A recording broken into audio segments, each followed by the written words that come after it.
Hey guys, Mustached. I'm here to review the series Monarch, Legacy of Monsters. Now, I didn't actually review the first season of this show, but I did watch both seasons 1 and 2 in preparations for this review, and it does appear to be based on the ending of season 2. They are indeed likely aiming for a season 3 of sorts. So that'll be interesting to see if they can get that going off. But I digress. So, this show follows several groups of characters, particularly a family led by two siblings, Kate and Kentaro, I believe. Kentaro, excuse me, as they get into a scenario in which they are enwrapped by the last situation, which was inspired by the movie where Godzilla attacked the bridge. I forget what Godzilla movie that was, but I digress in saying that this is a off-branch of one of the more recent American Godzilla movies, not the older one, with, yeah. And so the series picks up from that scenario in which one of the survivors, being among a bus filled with children, Kate, does manage to save a few of them before the bus collides into the water, and witnesses the rest of Godzilla, or, a portion of Godzilla's rampage. During this aftermath,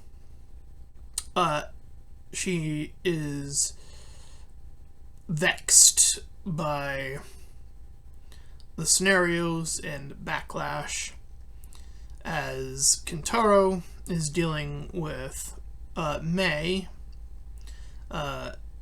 elsewhere, and the two eventually, through circumstance, collide, finding out that they are indeed half-siblings. Same father, different mothers. Thus, they don't quite know that yet, but the puzzle pieces come into place for this family drama with monsters incorporated.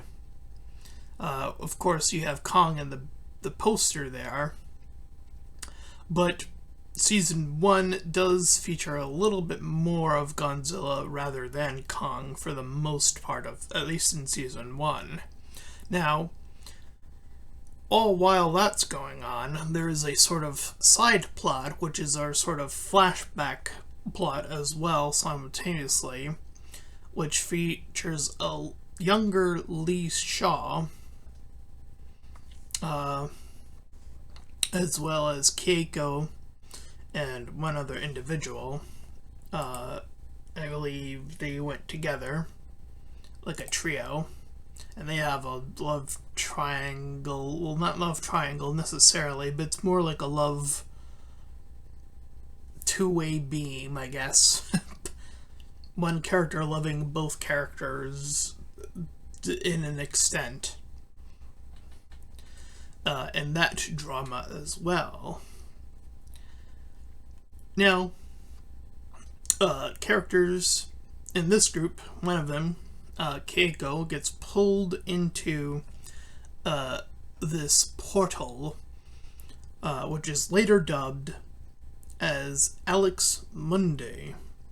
Now, that is referenced in, again, one of the later Godzilla movies. This is the name given to the planet where Kong and Godzilla and all these other monsters have driven from. At least that is, the strong theory that all of them come from that one location. But I digress. Point being is that worlds collide, and some shenanigans begin to go afoot, including, but not limited to, time travel. Well, the allusion to time travel, or the potentiality of it, rather. But that is more so stricken a lot more in season 2 than 1. And as well as the family divide between Kate and the brother Kentaro, who have wanted to seek their father, found their father. Their father sacrificed his life to save them at a certain juncture. He wants to find a version later on to that is still within Alex Munde, the past tense version of another version of him, as it were, and save that version of the father. Now, of course, that is where we actually end season 2. The divides are transparent between the building of Monarch, which was initiated by this trio, the trio of Keiko and the other two, Lee Shaw and the other guy. But Monarch gets from that military sort of functionality to being continued on as a sort of business to keep track of monsters. And as we will learn later on, between seasons 1 and 2, somewhere in the middle, and then more so in season 2 as well, is that there's a secondary group called Apex. Apex has a very similar vibe going on, but they have a different mission statement. Rather than just,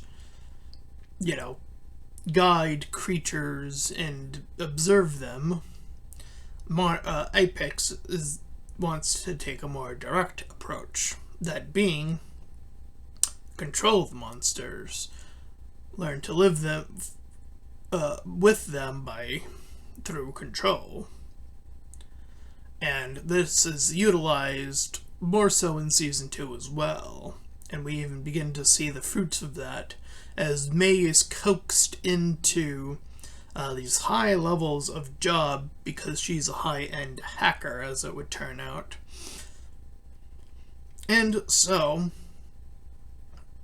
she is sought out by Apex, and thus is shown, after doing her own thing in a way, that her code has found a way, through mayhap some minor delusion to manipulation of sorts, but I digress in saying that it can temporarily docile a creature for a set period of time.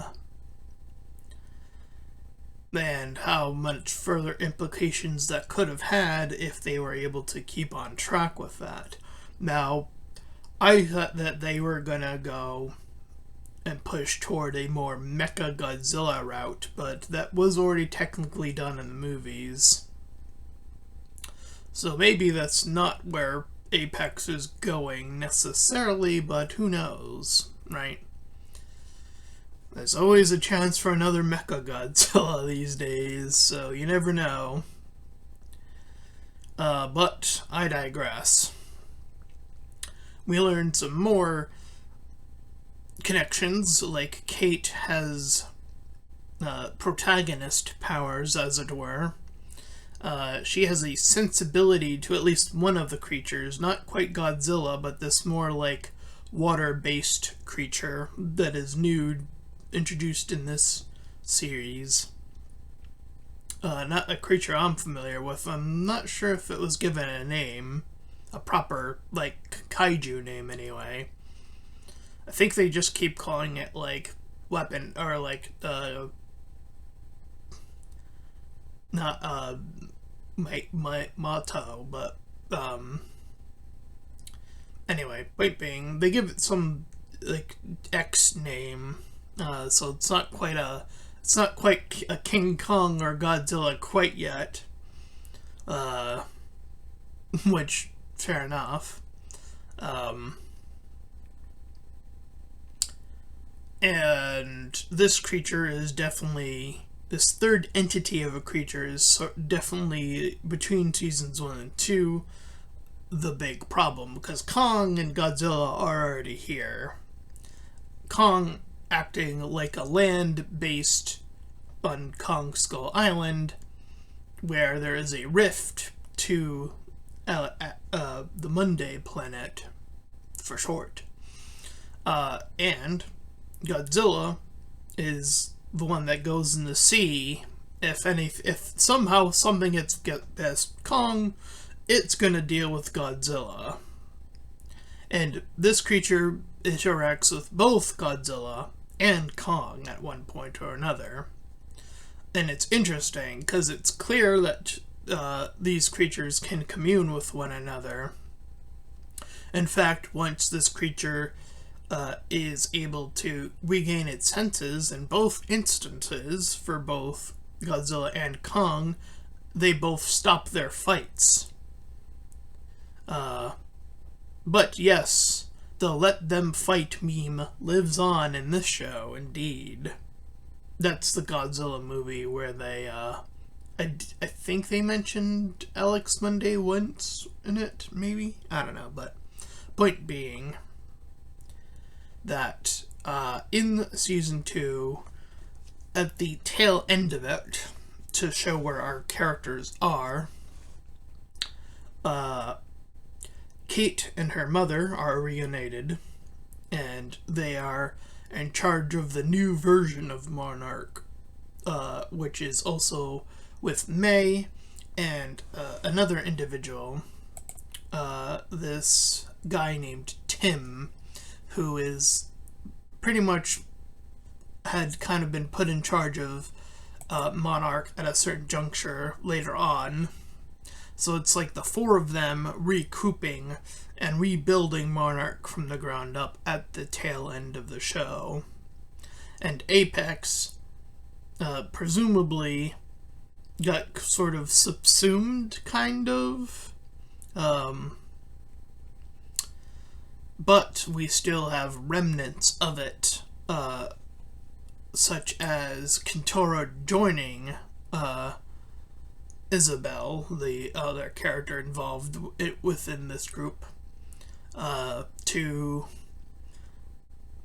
go toward, as I was talking about, get to Kintaro's father, as he presumes that he can do this time-traveling bit. And the other group, being of Kate's, is trying to learn to stop it. All the while, Lee Shaw, the older version, it ends up elsewhere. And he ends up finding the last shot of the second trailer, which leads us to a new kaiju, a fire-based bird or flying creature. And that is the cliffhanger for season 2. It's clearly pushing for the idea, with the search being like the primary, or like the stopping of this plan, as it were, as the primary crux of season 3, potentially. Now, this is obviously the more serious versions of both Godzilla and Kong. You know, long of the days are we removed for Godzilla giving birth in New York to a bunch of baby Godzillas. Presumably one would grow up to be Godzuki. But hey, who knows? That movie is not canon anymore. Fuck that movie, says this iteration.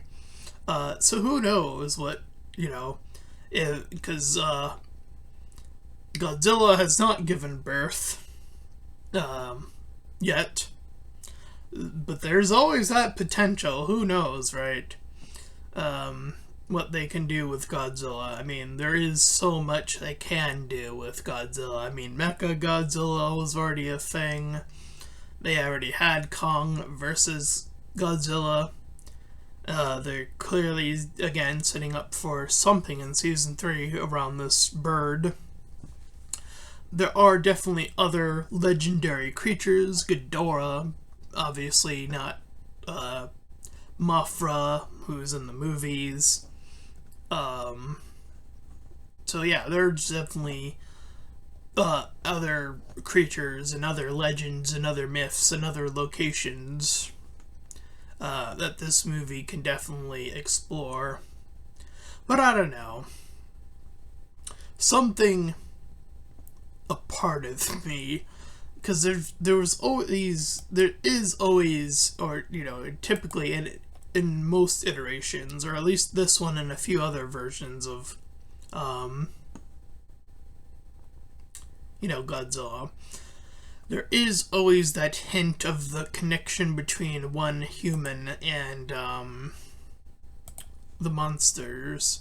And of course, in this series, it is Kate. For Kong, it was that young girl that could do the sign language. Like, Kong, was calm around her and, one other person. I'm pretty sure. Kate was actually connected more so to the sea creature in this case. There really isn't an instance of that happening with Godzilla yet, to my knowledge. But, Godzilla is the king of the monsters. Now, Godzuki, I remember there was a show once upon a time, and it's an old show, and I believe Godzuki was a character that could talk. I think it used to get that ridiculous. And maybe I'm just imagining it, but maybe I'm not. But, obviously that level of ridiculousness. But then again, they do have the connection, so, I don't know, something I guess I would kind of want to see is, them portraying it in a more serious way, where maybe Godzilla does get a Godzuki, and then Godzuki somehow gets a connection with a human. Like a new character. I don't know, right? So that way each monster has at least one person that they can commune with. I don't know, there's something interesting about that aspect of it, this sort of that, because throughout the series they have been talking about oh, we need to find a way to live with the creatures. This is something that is consistently brought up in Season 2 a lot. So it'd be interesting to see a little bit more of that happening, if that really is the way they want to portray this. Now, of course, there's also the other version of Godzilla in Godzilla -1 and Godzilla -0 as well. So I don't know if these are meant to tie into this show, considering that might be a different Godzilla universe. But who knows, right? It's hard to say. I do appreciate that the show is able to come out with, the level of CGI. Clearly, they have to try to maintain a good, healthy proportion of, how much of the creatures they can show in any given episode. Obviously, there are a few episodes here and there that have no creatures in it whatsoever. Obviously, this is a save on the cost to get us to the action sequences that occur throughout the show. So, it is an impressive balance between the force of restraint needed, and obviously you still want to give the audience their primary what they're kind of gonna primarily be seeking in a show like this, I guess, right? Is sort of gonna be that mix, and I have a feeling or sensation that more people lean toward the action rather than the character work. I mean, that has been a criticisms of various Godzilla films, with the exception of Godzilla minus one, of at least recent Godzilla movies and Kong movies as well, is that the character work is sort of like at best, and it's usually typically reserved to keeping the creatures more fascinating, giving them the spotlight, and that returns in that way to people wanting to see more of the creatures and less of the humans. But of course, I think that finding that balance is something that I think that can be striven for if Godzilla minus one could do it successfully, and minus zero potentially, since that movie hasn't come out yet. So yeah, I think having these characters, having this dramatization of the family unit, this broken family finding each other, breaking again, this, the whole, where season 3 is gonna be really interesting, because it's gonna be, again, dealing with the potential of time travel, so hopefully that can be avoided, so hopefully our heroes can succeed in stopping that.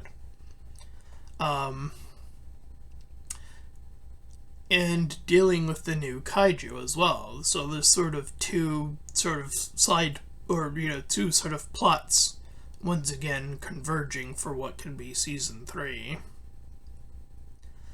But yeah, as the show stands, I think the human work here, speaking of, is, again, I think it's serviceable-ish. It is clear that they didn't want to skimp out on it. They put in a little bit of work, a little bit of dramatization.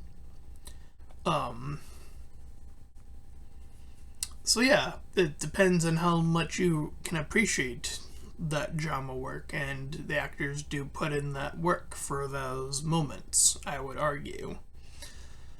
And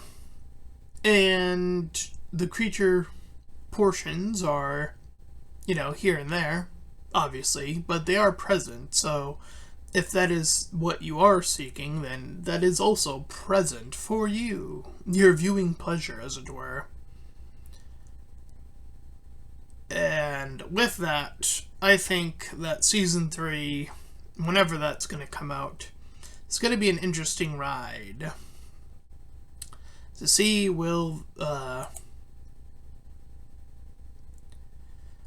So I currently have Google on off screen, and I'm looking at the overview, that there is an expected return for a season 3. So it is great that they got that.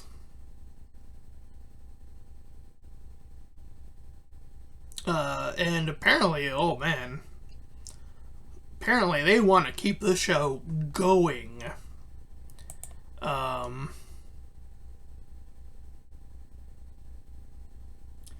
So who knows? This definitely does have a lot of potential, because when I'm reading through seasons 3 through 9, holy moly, 9 seasons of a show.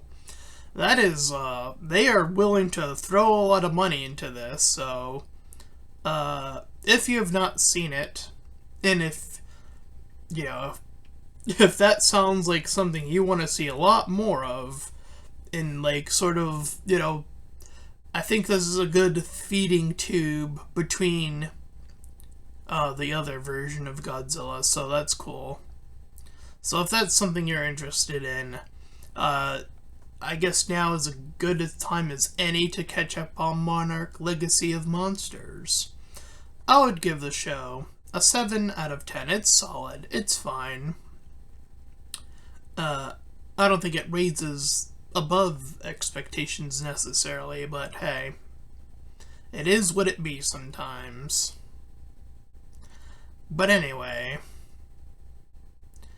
if you ended up enjoying this review, then please feel free to like, comment, and subscribe. Also, make sure to check out those links in the description. When I head you to my petition about small YouTubers to get to my PayPal, we can help support me and my channel directly, and third, to my Discord server. You can join, collab, chill, do all that cool stuff for free, and until next time, everyone, bye-bye.